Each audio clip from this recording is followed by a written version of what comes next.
سامعین محترم، ہماری آج کی نشست ہے جہاں یہ ہمارے سیرت کے تسلسل کی اگلی کڑی ہے، وہاں شاید موقع کی مناسبت کے ساتھ بات اس جگہ آ پہنچی ہے کہ جو اسی مہینے اور تینوں دنوں کے اندر موضوع تھی اسے کیا ہے۔ اللہ کے نبی صلی اللہ علیہ وسلم کی زندگی اور آپ علیہ السلام کی سیرت اور آپ کی حیات طیبہ کے شب و روز اور ماہ و سال اور پھر مکی زندگی اور مدنی زندگی اور اس کے آخری سال کے ساتھ ہم بات کو لے کے چلتے ہیں۔ آپ علیہ السلام سن 10 ہجری کو حج کرنے کا ارادہ بناتے ہیں اور عرب کے خصوصاً اور دیگر لوگ عموماً جہاں تک اسلام کا آوازہ پہنچا ہے اور لوگوں نے اسلام قبول کیا ہے تو آپ علیہ السلام کے ساتھ حج کرنے کے لیے عمر آتے ہیں۔ آپ علیہ السلام یہاں سے مکہ کا سفر کرتے ہیں، حج کرتے ہیں اور 13 ذی الحجہ کو آپ علیہ السلام حج کر کے فجر کی نماز کے بعد مکہ کو الوداع کر کے مدینہ کی طرف رفتے سفر باندھتے ہیں۔ یہاں تک ہم بات کرتے ہیں۔ دو باتیں ہیں جن کا تعلق پوری گفتگو کے ساتھ ہے اور میں اس بات کو شروع کرنے سے پہلے اللہ تعالیٰ سے دعا کرتا ہوں کہ اللہ تعالیٰ مجھے حق سچ بیان کرنے کی توفیق دے اور میرے سینے اور زبان کی گرہ کو کھولے تاکہ آپ کو بات سمجھ آ جائے اور پھر وہ بات آپ کے کانوں سے ہوتے ہوئے آپ کے دل و دماغ پر اثر بھی کرے اور وہ علم ہمارے لیے نفع بخش علم ثابت ہو اور میرے لیے اور میرے والدین کے لیے اور آپ کے لیے وہ سمجھا جائے۔ انتہائی اہم باتیں ہیں اور اس کا تعلق جو آج کل آپ نے سلیبس میں بھی دیکھا ہوگا غدیر خم،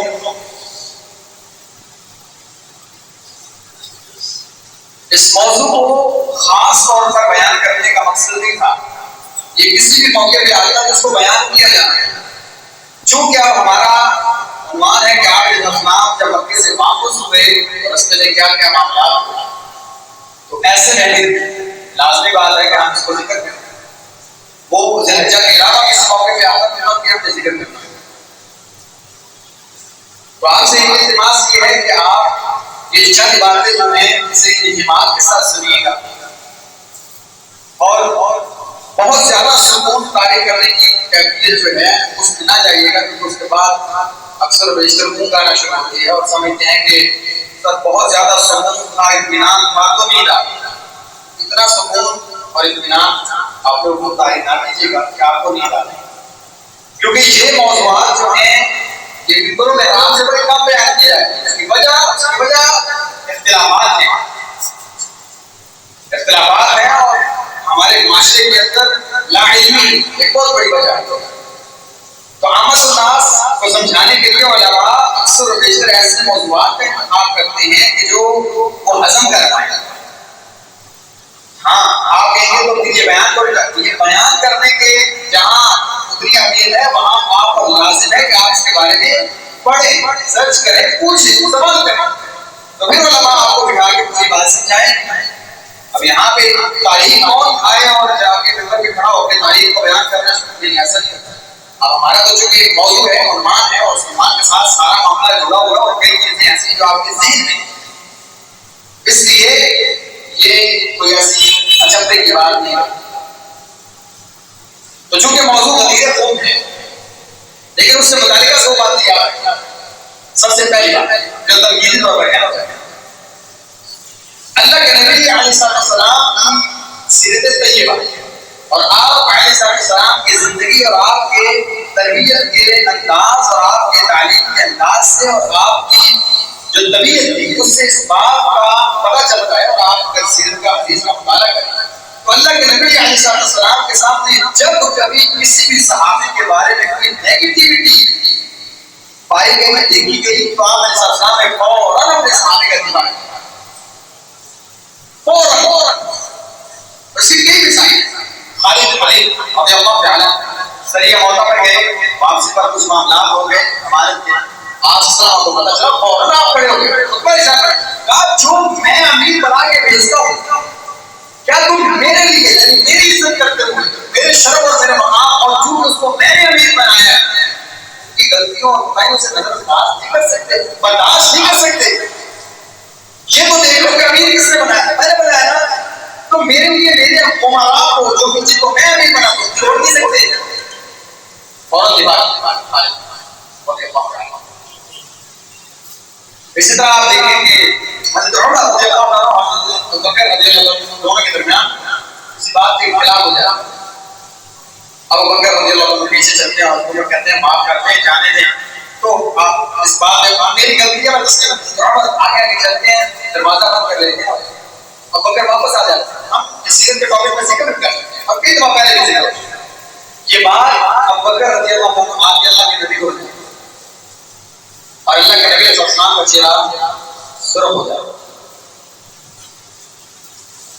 جب اس کا وہ بات ہوئی، بات کرتے کرتے ابوبکر فرماتے ہیں کہ بات کرتے کرتے عمر کو تھوڑا غصہ آ گیا، اور قصور میری تھا، میں مانتا ہوں قصور میری تھا، بس میں عمر کے پیچھے چلا ہوں، اسے کہا اللہ کے لیے معاف کر دو، جانے دو اور اللہ سے میرے لیے معافی کی دعا کرو۔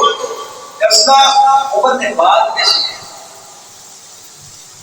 آپ یہ بات بتا رہے ہیں پورے سے عمر آئے اور ان کے آنے سے پہلے اللہ کے نبی صلی اللہ علیہ وسلم یہاں سے کھڑے ہو گئے اور ابوبکر اللہ کے رسول کی چادر کو پکڑ کے کھینچ لیں، یا رسول اللہ میرا پوچھنا تھا، بات میری وجہ سے نہیں، آپ نے ابوبکر کی بات سنا تو تمہیں پتہ نہیں چلتا کیا میری قربت، میری یاری، میری دوستی، میرا ابوبکر کے ساتھ تعلق اس کی کسی کو کوئی اہمیت نہیں ہے یا کسی کو کوئی خیال نہیں، میری وجہ سے ابوبکر کے معاملات میں تم ذرا دھیان نہیں کر سکتے، کوئی اس سے کچھ ہو بھی جائے کم از کم میرا خیال ہے کہ اس کو چھوڑ دیا کرو۔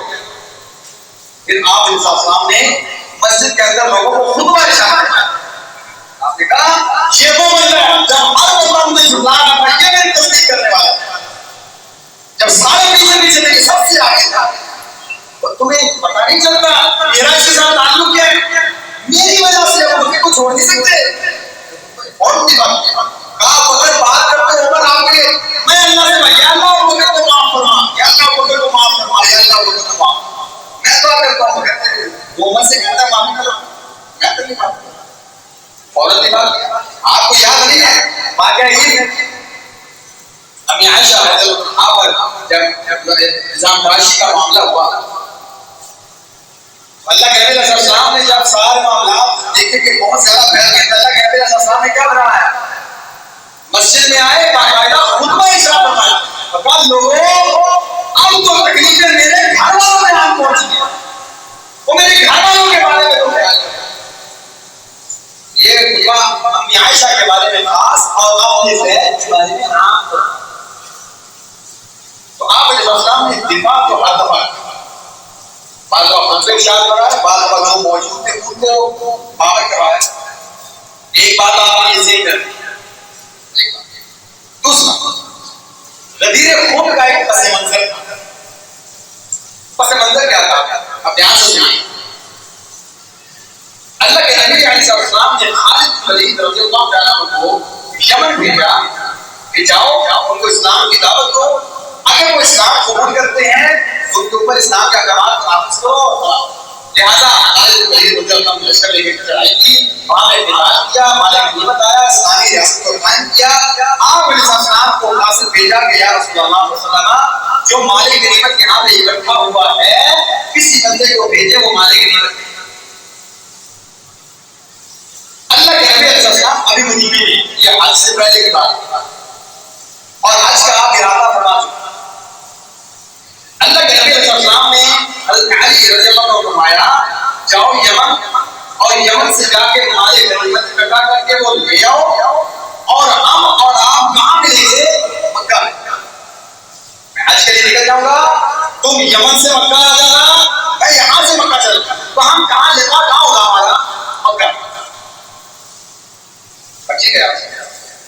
اب دو روایات ہیں, دو صحیح روایات ہیں, ایک کہتی ہے بخاری, امام بخاری رحمہ اللہ فرماتے ہیں جو حدیث لے کے آئے کہ حضرت علی رضی اللہ عنہ وہاں پہنچا, وہاں پہنچ کے مال غنیمت کو تقسیم کیا اور پانچواں حصہ کیا تھا, پانچواں اللہ اس کے رسول کے لیے, تو پانچواں حصہ وہاں سے مال غنیمت کا نکال کے اسے الگ کیا اور وہاں سے لے کے مکہ کی طرف روانہ. وہ اللہ کے رسول کے حوالے کروانا کیونکہ ان کا حصہ تھا.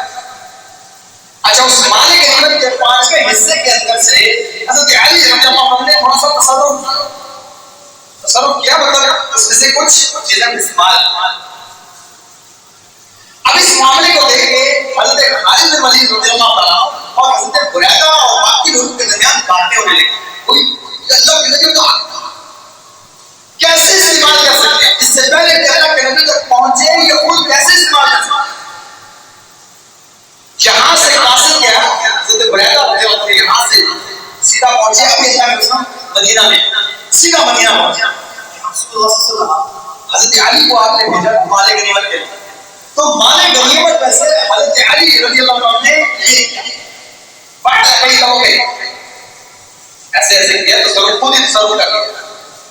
صحابہ کہتے ہیں کہ اللہ کے رسول نے ایسا کیا کہ جیسے سنے کانہ لم یسمع, آپ نے سنا کر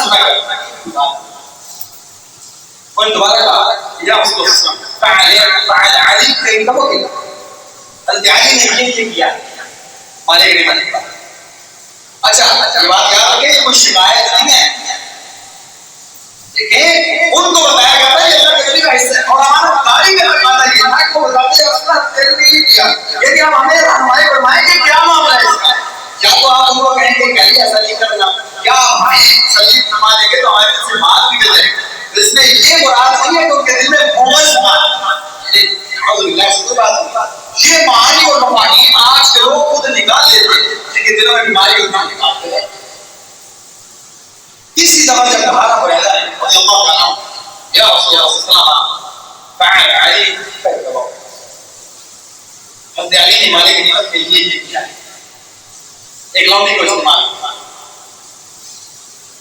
اللہ کے نبی نے فرمایا تم جانتے ہو علی نے جو لوٹی کا استعمال کیا نا, علی کا اس پانچویں حصے میں اس سے زیادہ حق ہے. تم اس چھوٹے سے معاملے پر, لوٹی کے معاملے پر مجھ سے بات کر رہے ہو, علی اس سے زیادہ حق رکھتا ہے استعمال کرنا. لوٹی کیسے, اس پانچواں حصہ جو ہمارے لیے خاص تھا اس میں علی کا اس سے زیادہ حصہ ہے, اس سے زیادہ بھی کر لیتا نا تب بھی کوئی حرج نہیں. علی حق رکھتا ہے, ایک مقام ہے رضی اللہ تعالی, بار بار بات کرو لیکن یہ ہے وہ اس سے زیادہ آ جاتا بس بات ہوتا. ایک روایت امام بخاری سے ہے صحیح وہ یہ کہ حضرت علی رضی اللہ عنہ نے جب مال غنیمت لیا اور وہ لوگ جو آپ رضی اللہ عنہ کے ساتھ حج کرنے کے لیے یہاں سے یمن سے مکہ جانے والے تھے, آپ نے کہا کہ آپ لشکر کو تیار کرو اور یہ لے کے اللہ کے رسول صلی اللہ علیہ وسلم کے لیے مکے پہنچو, آپ سبق شروع کرو, میں نے کچھ معاملات کو پیچھے نپٹانا ہے اور نپٹا کے میں پیچھے سے آپ کو پہنچ جاؤں. اور یاد رکھنا یہ جو اونٹ اور یہ جو معاملات ہیں یہ اللہ کے نبی صلی اللہ علیہ وسلم کے لیے ہدیہ اور تحفہ ہے, کوئی بندہ ان اونٹوں پر سوار اور کوئی ان چیزوں کو استعمال نہ کرے اور ان کے اوپر ایک بندے کو امیر بنا. آپ کو بات سمجھ آ رہی ہے نا, کوئی بندہ ان کو استعمال نہ کرا اور ان کے اوپر ایک بندے کو امیر بنایا کہ تم ان معاملات پر کرو. لیکن اللہ کے نبی علیہ السلام کی طرف یہ جانے والا کافلا جو ہے حضرت علی پیچھے سے جب ملتے ہیں اس کافلے کو کچھ دنوں کے بعد تو دیکھتے ہیں کہ ان کے اوپر چل رہے نہیں, اور جو اللہ کے نبی علیہ السلام کے ہدیے والے اونٹ ہیں ان کے اوپر وہ سوار بھی کب چادر اتار دے کام والے گی. کس نے اجازت دی تمہیں کہ اللہ کے نبی علیہ السلام کے حال میں تصرف کر, اور میں نے تمہیں کہا تھا اونٹوں پر سوار نہیں, کیوں سوار ہو؟ امیر کو بلایا, اسے ڈانٹ ڈپٹ کی, اسے ہدایت کیا اور باقی واپس کو ساری چیزیں منع کیا تھا اس بات سے کہ اللہ کا نبی کیا. اب یہ بات ان پر سخت گزری، چھوٹی سی بات، ان پر سوال ہوئے، لا کے ڈانٹ دیا، بات رشتے کر دیا کلام کو۔ اللہ کے نبی صلی اللہ علیہ وسلم کے پاس یہ قافلہ پہنچتا ہے مکے، تو یہ لوگ، یہ امیر اور یہ کچھ لوگ پہنچے اللہ کے نبی صلی اللہ علیہ وسلم کے دربار میں، کہا یا رسول اللہ صلی اللہ علیہ وسلم، چھوٹا سا اون پہ سوال ہوا، پکڑ کے ڈانٹ دیا، اتنی سختی کیوں ہے؟ اتنی سختی کیا؟ وہ چادر کا معاملہ تھا، اون کا معاملہ تھا، پکڑ کے اتنی سختی اور اتنی شدت۔ آپ علیہ السلام فرمایا میں جانتا ہوں کہ علی نے ٹھیک اور یہ بات ہے، یعنی بات سنا دوبارہ، لیکن آپ علیہ السلام نے جب یہ بات کر دی، اب حج کے موقع کے اوپر آپ علیہ السلام حج کرتے ہیں، حج کرنے کے بعد 13 کو یہاں سے نکل جاتے کہ 13 ذی الحجہ کو حج ختم ہو جاتا ہے۔ اللہ کے نبی علیہ السلام 13 ذی الحجہ کو یہاں سے نکلتے ہیں، اور یہاں سے جانے کا جو معاملہ ہے وہ یہ ہے کہ آپ مکہ سے نکلے، رات کو آپ علیہ السلام سفر کرتے ہیں، دن کو آپ آرام کرتے ہیں، وجہ گرمی، ہاں تو سفر ہوتا ہے گرمی کے اندر، کیسے رات کو آپ سفر کرتے ہیں تاکہ ٹھنڈ ہو، اور دن کو آپ آرام کرتے ہیں کسی چھاؤں۔ تو آپ علیہ السلام، آپ دیکھیں مدینہ اور مکہ کے درمیان فاصلہ کتنا ہے؟ تقریباً 435-40 کلومیٹر، 435 سے 40 کلومیٹر۔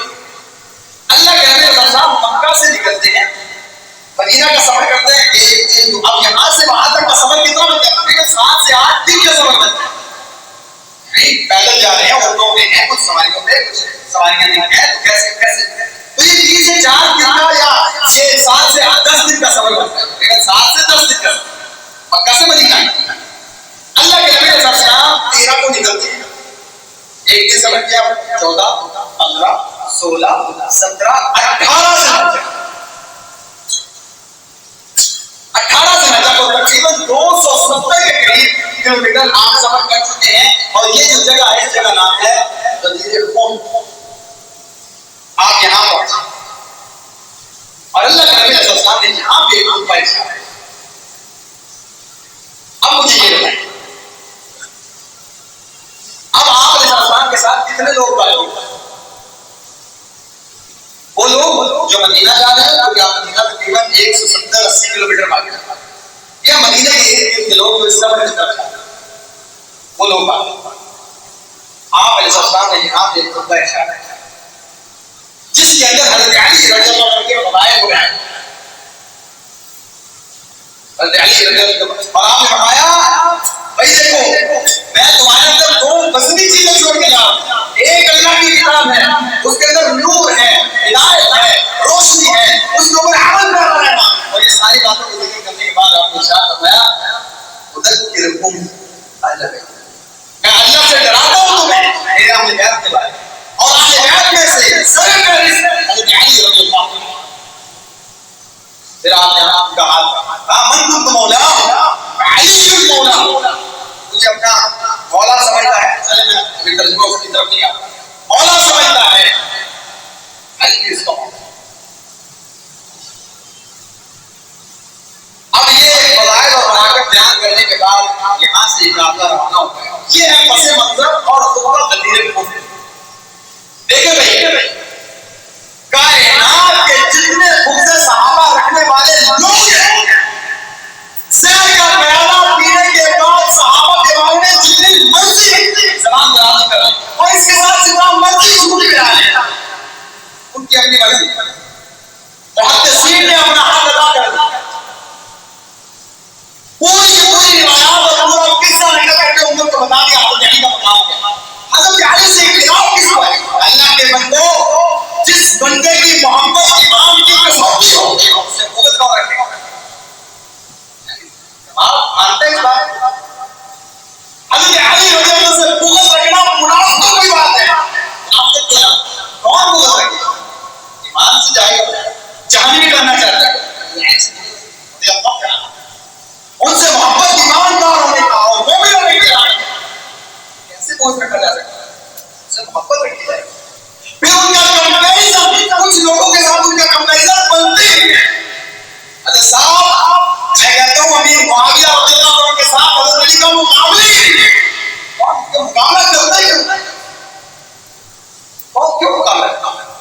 بھائی مقابلے ہی نہیں، اس سے بڑی حضوریت کی بات کیا ہو سکتا کہ وہ بچہ جو اللہ کے نبی علیہ السلام کے گھر میں آپ کے راستے شرکت کے لیے فرمان چلا، سب سے پہلے اسلام لانے والوں سے، اور ہر وقت اللہ کے نبی علیہ السلام کے ساتھ، یعنی گھٹی میں علم ملا، گھٹی میں ان کے بارے میں شبہ بغض سوچا بھی نہیں جا سکتا۔ ہاں شبہ کو شبہات پیدا کیا جانا یہ الگ بات ہے۔ اب یہاں پہ بات ہے کہ حضرت علی رضی اللہ عنہ کا اعلان تھا، پہلے کو آپ نے خلیفہ بنا دیا اور اس کے بعد آپ نے آپ پر بیعت دی، جھوٹ فریب مکاری صرف۔ اب میں صرف چند ایک اعتراضات یا چند ایک دلائل جو دی جاتی ہیں آپ خود اس کا یعنی کامن عام سینس میں یا کامن سینس میں یا عام مسلمان بھی اس کا جواب دے سکتے، لیکن آپ کو سارا واقعہ پتہ چلا۔ دلائل کیا دی جاتی ہے؟ حضرت علی رضی اللہ عنہ کے رسول نے خلیفہ بنایا۔ نمبر 1، اللہ کے نبی صلی اللہ علیہ وسلم نے ارشاد فرمایا تھا غزوہ تبوک کے موقع پہ کہ علی آپ کو میں پیچھے اس لیے چھوڑ کے جا رہا ہوں کہ آپ کا اور میرا مقام اس طرح ہے جیسے موسیٰ اور ہارون کا ہے۔ تو کیا ثابت کرتے ہیں؟ اللہ کے نبی صلی اللہ علیہ وسلم نے فرمایا تھا موسیٰ اور ہارون، موسیٰ کے بعد جانچی کون؟ ہارون۔ تو ثابت ہوا کہ خلیفہ کون؟ علی رضی اللہ عنہ۔ دوسرے دلیل آیت مباہلہ، اللہ کے رسول جب آیت مباہلہ نازل ہوئی تو آپ مباہلہ کے لیے اور چیلنج کے لیے جو نکلے عیسائیوں کے خلاف حضرت علی ساتھ تھے۔ اب بکر کو لیں گے ثابت کیا ہوا؟ خلیفہ۔ اس کے بعد اللہ کے رسول نے خیبر کے موقع پر آپ نے فرمایا تھا اس کو جھنڈا دوں گا کل اس کے ہاتھ میں اللہ پتہ دے گا، اللہ اس رسول کو محبت کرتا ہے۔ کیا ثابت ہوا؟ خلیفہ۔ اچھا اس خطبے کے بعد کیا کہتے ہیں؟ کہتے ہیں اس دن نازل ہوئی آئے اللہ تعالیٰ کے رسول اللہ تعالیٰ نے آیت نازل کی یا ایھا الرسول بلغ، جو آپ پر نازل کیا گیا اس کو پہنچاؤ، اگر تم نے نہ پہنچایا وما بلغت الرسالہ، رسالت کا حق ادا نہیں کیا تو مجھے بتاؤ۔ 23 سال کی محنت، 23 سال کی محنت، اور اس کے اندر جتنی جنگیں، جتنی دعوت، جتنی تبلیغ، وہ اسی لیے تھی کہ حضرت علی کا اعلان کرو یہ خلیفہ۔ تو نبوت اللہ کے نبی کو کیوں ملی؟ ایک نبی کو بھیجا گیا ہے کس لیے؟ خلیفہ کی خبر دینے کے لیے، یعنی مقصود بھیجنے کا یہ تھا کہ جا کے بتا کہ وہ خلیفہ کون ہے۔ اچھا ایک بات تو پھر کہتے ہیں یعنی کہ اس آیت کے بعد اللہ کے نبی نے اعلان کر دیا میرے بعد یہ خلیفہ۔ اچھا یہ جو پچھلی دلائل ہیں آپ کے، یعنی خیبر کے موقع پر، تبوک کے موقع پر موسیٰ اور ہارون والا معاملہ، آیت مباہلہ، تو اللہ کے نبی نے وہاں پہ اشارے کے رائے میں بتا تو دیا تھا، پھر آیت نازل کرنے کا کیا مطلب ہے؟ لیکن اللہ نے فرمایا کہ اگر تم نے نہیں بتایا تو حق ادا نہیں کیا۔ تو خیبر کے موقع پہ اللہ کے نبی نے بتا تو دیا، تو میں جھوٹا دوں گا ایسے بندے کو جس کے ہاتھ اللہ اللہ دے گا۔ تبوک کے موقع پہ اللہ کے نبی نے بتا تو دیا تھا کہ میرے پاس میری اور آپ کی ساتھ موسیٰ اور ہارون کی ہے۔ تو اللہ کے نبی کو یہ کیوں کہا گیا اگر تم نے آج نہ بتایا حق ادا نہیں، تم نے کچھ بھی نہیں بتایا؟ تو اللہ کے نبی بتا تو چکے تھے، پھر آیت کا کیا مطلب؟ ٹھیک ہے۔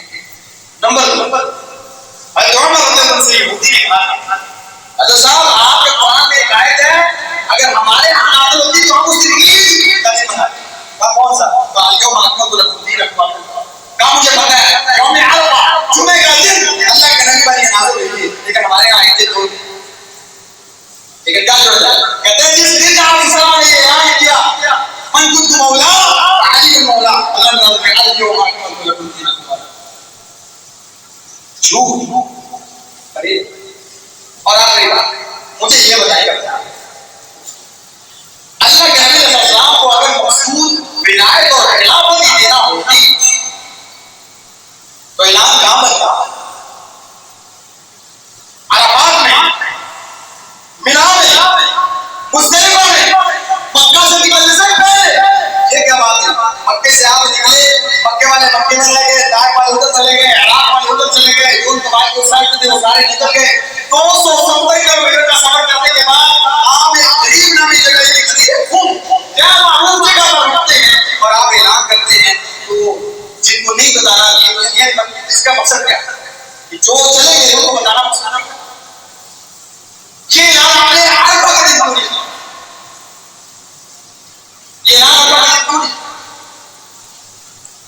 حضرت صاحب بات یہ تھی کہ جب میرے گھر کا مسئلہ ہو گیا تو میں گھر والوں سے ڈسکس کروں گا. اعلان میں چوک میں کھڑے ہو کے اعلان نہیں کروں گا. معاملہ تھا مدینے والوں کا.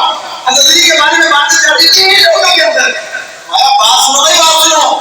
علی کے بارے میں اشارہ کرنا، اختلاف کرنا، ان کے بارے میں بغض رکھنا اور یہ معاملات کرنا ساری باتوں کے مطابق کیا. اقامت مولا آگے آ گیا. مولا کا معنی کیا ہوتا ہے؟ وہی ولایت خلافت.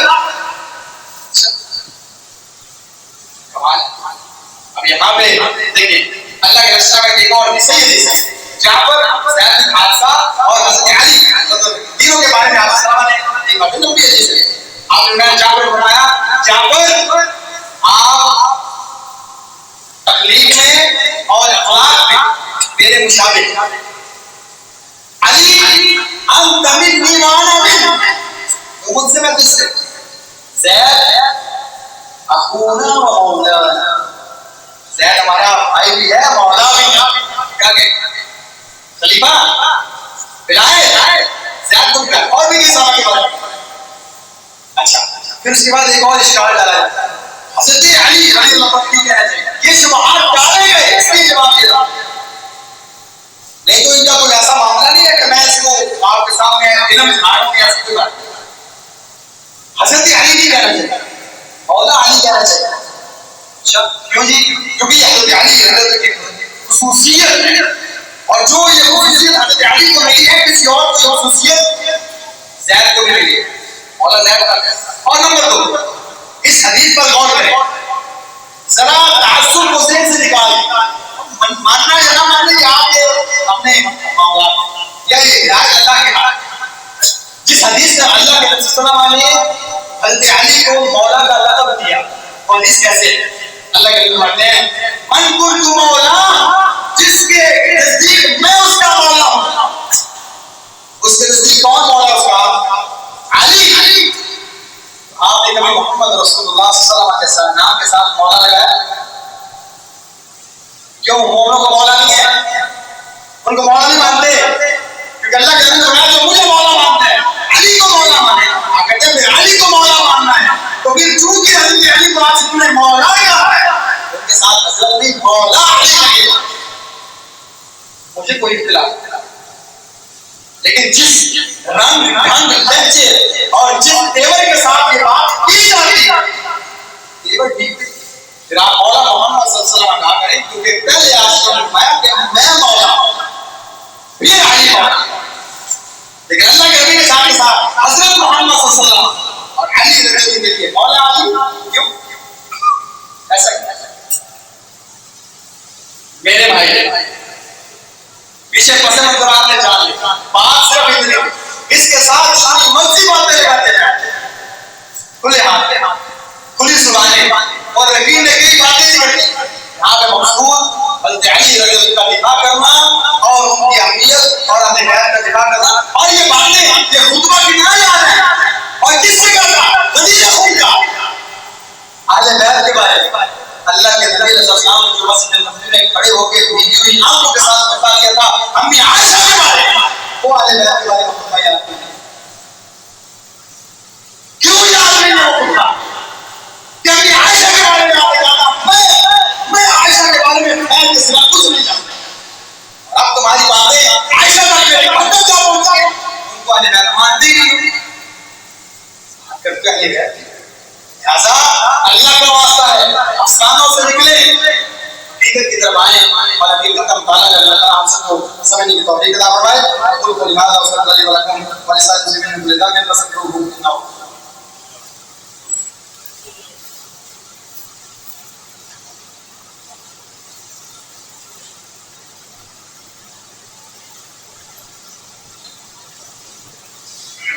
إن الحمد لله نحمده ونستعينه ونستغفره ونؤمن به ونتوكل عليه ونعوذ بالله من شرور أنفسنا ومن سيئات أعمالنا من يهده الله فلا مضل له ومن يضلل فلا هادي له أما بعد أعوذ بالله من الشيطان الرجيم بسم الله الرحمن الرحيم إنا نحن نزلنا الذكر وإنا له لحافظون سبحان ربك رب العزة عما يصفون وسلام على المرسلين والحمد لله رب العالمين.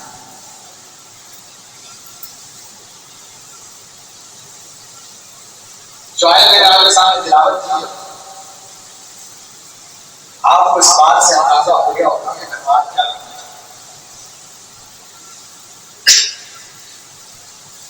بات حقیقت ہے لیکن اس بھائی میری اپنی رائے ہے اور میں کہتا ہوں غلط بھی ہو سکتی ہوتی بھی ہے. جب مجھے پتا چلتا ہے اس سے رجوع بھی کرتا کیا بیسیکلی تو ہم جو کر سکتے ہیں وہ کریں اور وہ بنیادی بات یہ ہے کہ 3 بجے انشاءاللہ صدر گیٹ سے لے کے 10 لاکھ تک ہمیں احتجاج کرنا اور ہم بھرپور شرکت کریں اور یہ دکھائیں گے کہ ہاں ہمارے سینوں میں آگ لگی ہے ہم بھی ضروری اور مقام والا سے اس بات کا نوٹس لینے کا کہیں اور آپ سے نماز ہے کہ آپ ضرور شریک. لیکن آپ کیا سمجھتے ہیں کہ ہمارا دشمن بہت زیادہ مسلط ہو گیا. اللہ قرآن کے محافظ کمزور ہے. دشمن کا کمزور کم مضبوط تھا. دشمن کو کبھی بھی مضبوط تھا ہی نہیں. دشمن کو اسلام نے کبھی مضبوط سمجھے ہی نہیں. اگر دشمن کو مضبوط سمجھتے تو 313 بے سدو سامان کبھی بھی میدان میں نہ ہوتے. لیکن اپنے آپ کو مضبوط کرو دشمن زیر ہو جائے گا. تم مضبوط کرو. ہاں کیا رائے ہے کیا رائے ہے کیا رائے ہے کہ رسول اللہ ہم موسیٰ کی طرح نہیں کریں گے. آپ اور آپ چلے ہم آپ کے ساتھ چلیں گے لڑیں گے. آپ مضبوط ہونا پھر اللہ کے نصرت آ جائے. تم مضبوط ہو بات. مسئلہ یہ ہے کہ ہم نے اس قرآن کی حفاظت کی. ہمارے اوپر ڈھیر سارے قرض تھے ڈھیر سارے کتنے حق ادا کتنے. اللہ کے نبی علیہ السلام نے کہا تھا ایک وقت آئے گا جب تمہاری تعداد بہت زیادہ ہو جائے گی لیکن تمہاری اہمیت اور تمہاری قدرت صرف سیلاب کے ریلے میں کرنے والے تلکوں کی ہوگی. وجہ کیا ہوگی یا وجہ کیا ہوگی؟ ہمارے پاس سامان نہیں ہوگا. یہ سامان ہوگا ہمارے پاس بم بھی ہوں گے فضائل بھی ہوں گے تمہارے پاس ساری طاقتیں بھی ہوں گی افرادی قوت بھی ہوگی لیکن تمہارے اندر ایک بیماری ہوگی. کون سی؟ بہت سے ڈرو گے. تم زندگی سے پیار کر رہے تم دنیا کے ہو جاؤ اور جب دنیا سے بندہ جانا چاہتا ہے نا اور اس کا دنیا میں دل لگا ہوگا پھر وہ دین بیچ دیتا ہے دنیا کے. ہم نے اس کی حفاظت کے لیے کیا کیا؟ خالد بن ولید رضی اللہ عنہ قرآن کی تلاوت کرا اور آپ دیدہ ہو گئے اور قرآن کو مخاطب کر کے شغلت کی عن الجہاد. بڑا سرور ہے تجھے پڑھنے میں بڑی بات کیا کروں مہمات اتنی ہے اور دشمن اتنے زیادہ ہے اور مجھے ذمہ سواری اتنی زیادہ ہو گئی ہے کہ مجھے تلوار سے کبھی فرصت نہیں ملی. میں تیری تلاوت کا ثبوت اتنا زیادہ ٹائم نہیں دے پا رہا کہ جو تیری لذت ہے تیرے حقوق ادا نہیں. ہم کیا کہیں شغلت عن کا معلوم تجارت نے مال لے ایم بی بی ایس لے انگلش لے واچ لے دنیا میں ہمیں دوسرے دور رکھا. کیا کریں کیا کریں اسٹیٹس نہیں بنتا. کیا کریں مال نہیں آتا. کیا کریں اچھے رشتے نہیں ملتے. کیا کریں معاشرے میں عزت نہیں ملتی. اگر تجھے پڑھیں گے تو عزت سے جائیں گے اسٹیٹس سے جائیں گے لوگ دیکھیں گے نہیں لوگ مولوی کہیں گے لوگ پسماندہ زہر کہیں گے. اس لیے ہم نے دنیا کو پسند کیا. اگر صاحب جب آپ اس کو چھوڑیں گے نا عبادت تو اللہ نے اس کی کرنی ہے. مامون رشید کے پاس ایک بندہ آیا یہودی تھا مجلس کے اندر. یہودی تھا محمود رشید نے کہا اور بات سنو بہت خوبصورت اور پڑھے لکھے لگتے ہو، اسلام قبول کر لو تمہیں یہ کیا جائے گا. اس نے کہا اپنے باپ کا نوکر دین میں چھوڑنا نہیں چاہتا، لہٰذا میں اپنے باپ کا نام دین پر ٹھیک ہوں. 1 سال کے بعد دوبارہ اس میں ملاقات محمود رشید سے ہوئی، مسلمان ہو چکا. بھائی لگتا تو وہی ہے جو پچھلی دفعہ مجھے ملے تھے. کہا ہاں. کہا مسلمان ہو گئے ہو؟ کہا کیسے؟ کہا بڑی عجیب داستان ہے، بتاتا ہوں. میں کاتب ہوں، بہت اچھا لکھتا ہوں. میں نے تورات کو لکھا، اس کے اندر کچھ چیزیں کم کی کچھ زیادہ کی. میں جب مارکیٹ میں بیچا مجھے پہلے سے زیادہ اس کی قیمت ملی، اچھے داموں خرید لیا. پھر میں نے انجیل پڑھی، اسے کچھ چیزیں کم کی کچھ زیادہ کیا، یہ ایڈیشن بنا. اسے بیچا پہلے سے زیادہ مہنگے داموں کی. پھر میں نے قرآن ختم کیا، میں نے اسے لکھا میں نے اس میں شانتی بھی کی اور کمی بھی ہوئی. جیسے مارکیٹ میں لے کے نکلا لوگوں نے میرے منہ پر تھوک، کسی نے بھی نہیں کیا. مجھے پتا چل گیا کہ اس کی حفاظت اللہ کرنا ہے، اس میں تبدیلی ہوگی. یہ میرے اسلام ہے، حفاظت اس کی اللہ کرے گا. لیکن جس دن اس قرآن نے اللہ کے دربار میں کیس کیا اور محافظ اور مددگار لوگوں کی فہرست بنی، دل پہ ہاتھ رکھے ہوئے یا سوچیں میں اور آپ اس کے وفاداروں میں ہیں یا باقی کس سب میں کھڑے؟ اور صاحب وہ کیسے لگاتا ہے اتنا صاحب سے بعد اللہ کے نبی کے شان کی مستعفی کتنے کو بچے ہیں؟ او احتجاج احتجاج احتجاج. اب ٹھیک ہے کر لیتے ہیں آپ 5 دن 7 دن 10 دن کیا سفارتی تعلقات اسی طرح، رابطے اسی طرح، ملاقاتیں اسی طرح. ہاں تو وہ جو بک رہے تھے کتنے ہو گئے؟ کتنے کو ہیں؟ 10% ہے. 90% کو ہوش ہی نہیں ہے. 90% بتاؤ دوبارہ اب کتنے رہ گئے ہیں؟ 98%. اب 98% ہو گیا وہ 8% رہ گیا، وہ 2% ہو گیا. ایسے کر کے کام ہوتا ہے. وہ صرف دیکھنا چاہتا ہے کیا کر سکتا. اب پی لو رو گھروں میں بیٹھ کے احتجاج کرو، تالی چلاؤ، لیکن اس کو کھول کے کبھی پڑھنا نہیں کہ آنے والی نسل تیار کروں. جو خالد بن ولید ہو، وہ جو عمر جیسے سیرت رکھتے ہیں، وہ تیار ایسے بچے کرنا کہ یہاں سے پڑھنے کے بعد وہاں ان کی گود میں بیٹھ کے MBBS کرے اس کو اور یہاں پہ روتے رہے اللہ قرآن کی بات کرے گا اللہ کو ماسکوں اور حاجروں سے کام لیتا ہے. مسلمان نہ کرے.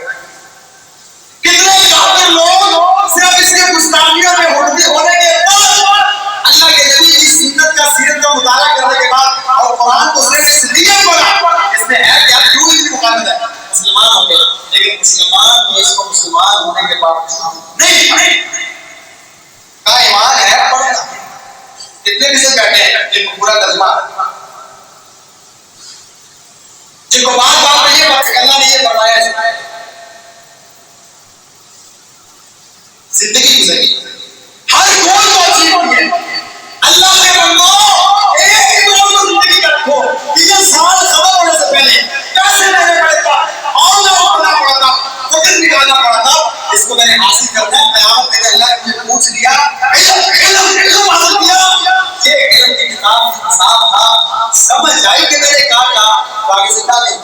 مجھے تو آج تک یہ پتا چلا سبحان اللہ کہاں کہنے اور استغفر اللہ کیوں عربی تھی نا عربی یہ عربی ہے. زندگی کا کرنا میتھمیٹکس کے اصول بایو اور کیمسٹری اور فزکس کو سارا پڑھا. انگلش آ گئی، آپ کو فیس بک چلانا آ گئی، واٹس ایپ چلانا نہیں آیا تو پڑھنا نہیں آیا. زندگی کا کیا فائدہ؟ خدا جتنے جوگے ہیں وہ کریں، احتجاج نہ کریں، لیکن اس سے پہلے زندگی میں اس کو لازم اس کی زندگی میں اس کو لازم خدا ہم سے گناہوں کو معاف فرمائے، ہم سب کے نیک اعمال قبول فرمائے، جو فوت ہو چکے ہیں ان کو جنت عطا فرمائے۔ ربنا تقبل منا انك انت السميع العليم وتب علينا انك انت التواب الرحيم، صلى الله تعالى على خير محمد وعلى اله وصحبه اجمعين.